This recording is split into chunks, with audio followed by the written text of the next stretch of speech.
My favorite moments are the aha moments. I love taking a kid that is just barely learning to forward skate, and I go, all right, let's backward skate. And they're like, the horrified look on their face, like, I couldn't possibly do that.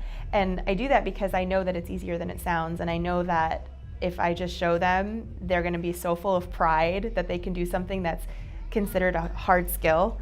And so I spin them around and I'm like, you're gonna do this like this, and they do a couple steps backwards and they're like, I'm doing it, I'm really doing it, and that's a beautiful moment.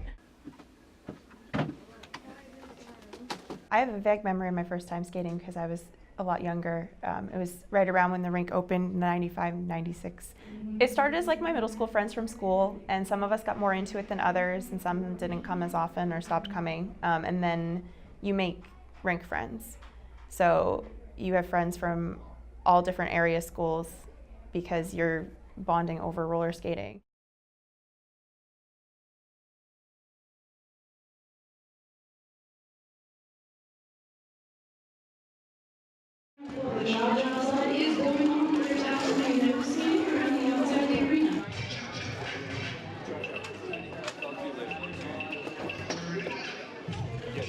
She was a regular, and she was loved it here. Was here just about every public session.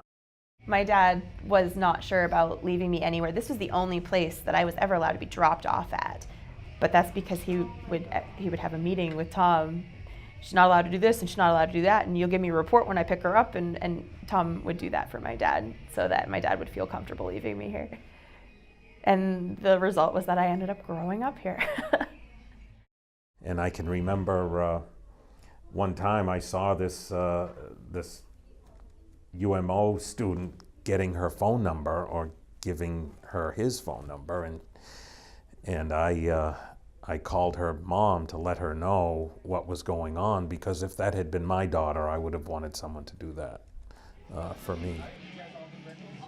He would sell me out.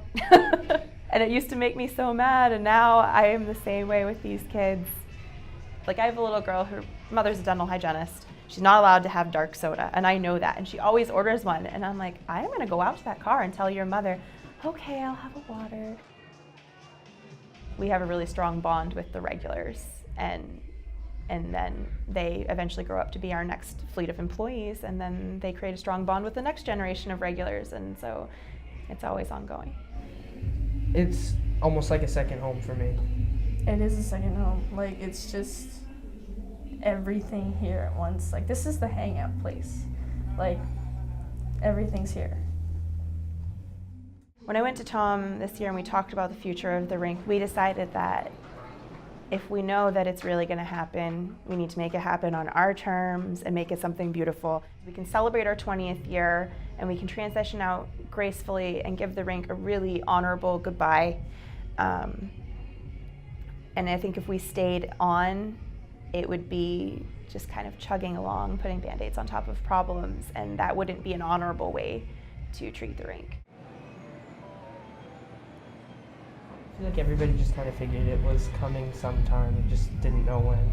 Not this soon, at least.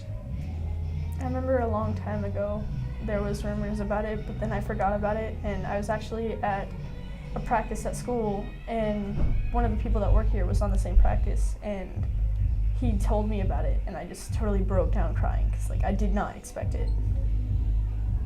I think I'm gonna have to move somewhere where there's a rink, because I can't go on without it. It's just become such a big part of my life. I think it is important for every business to have an exit strategy, and I feel fortunate that Tiffani has allowed this to happen the way it is. I do feel bad that I'm the one that's stopping roller skating in the Bangor area, but we're going to do it in a way, I think, that will be good. That'll allow everyone the closure that they need. I want to make this the best year ever. We owe it to our patrons to make it really memorable and really exciting. And so that one last great skate is giving the kids and adults alike, all of our families, all of our patrons, our community, a year to say goodbye. If we just pulled the plug today and we closed next month, they would feel blindsided. We're giving them an opportunity to know that they're really making their last memories. We don't want to be a failed rink. We want to be a rink that gave it a wonderful 20 years and decided that it was a good time to step down.